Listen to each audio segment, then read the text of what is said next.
سنگی که مسیرم رو عوض کرد.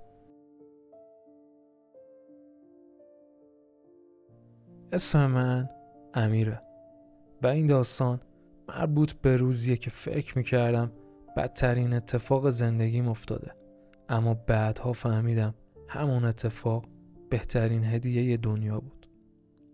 من سالها به امید قبولی در یک آزمون مهم درس میخوندم.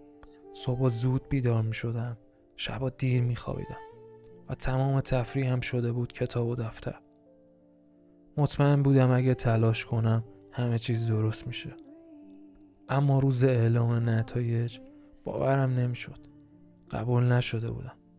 تمام زحمتم مثل یک کاغذ پاره جلوی چشمم افتاد. احساسم شکست. مثل باری سنگین روی شونه هام نشست. حتی دلم میخواست همه چیز رو رها کنم. اون روز از خونه بیرون زدم. هوا گرم بود و خیابون خلوت. به جایی رفتم که همیشه برای آرام شدن انتخابش میکردم. پارک کنار رودخونه و دریا.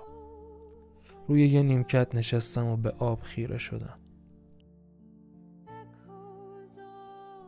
در همین حال پیرمردی که هر روز توی پارک قدم میزد اومد سمت من. لبخند زد و گفت: پسرم، چرا انقدر ناراحتی؟ گفتم: همه چی تموم شد. زحمت کشیدم اما قبول نشدم. پیرمرد کنارم نشست. نگاهی به رودخونه کرد و گفت: میخوای یه چیز بهت نشون بدم؟ خم شد و از کنار ساحل یه سنگ کوچیک و تیره رنگ برداشت. سنگ کاملا معمولی بود. گفت: این سنگو میبینی؟ شاید به نظرت هیچ ارزشی نداشته باشه، اما اگه همین سنگ بره قطب نما رو تنظیم کنه میتونه مسیر یک کشتی رو عوض کنه. نفهمیدم منظورش چیه. با تعجب نگاش کردم و اون ادامه داد: گاهی یک شکست مثل همین سنگه، کوچیکه، تلخه، غیر منتظره است، اما همون لحظه‌ایه که مسیرت رو تغییر میده و به سمت جایی که واقعا باید بری. گفتم: ولی من همیشه امیدم رو از دست میدم و این دفعه هم از دست دادم. پیرمرد گفت: مشکل اینه که فکر میکنی هدف فقط قبولی بوده، در حالی که خدا بعضی وقتها مسیر رو میبنده چون میخواد تو رو از یک چیز بزرگتر حفظ کنه یا تو رو به یک مسیر بزرگتر برسونه.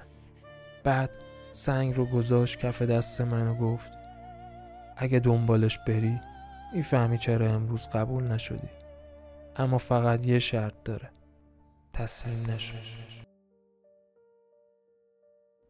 این رو گفت و آروم از من دور شد، اما کلماتش توی ذهن من موند.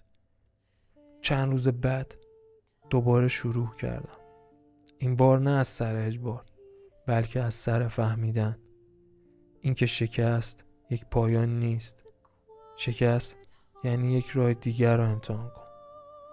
زمان گذشت، تلاش کردم، تجربه کسب کردم و فهمیدم علاقم چیز دیگری است. چیزی که اگه همون روز قبول می شدم هیچ وقت سمتش نمی رفتم. چند ماه بعد وارد زمینه‌ای شدم که مدت هاست دوستش دارم و در اون موفق شدم. حالا هر روز اون سنگ کوچیک روی میز کارم است. نه برای یادآوری شکست، بلکه برای یادآوری این که گاهی یک سنگ کوچیک میتونه مسیر زندگی رو عوض کنه، ولی فقط برای کسی که راه رفتن رو ادامه میده.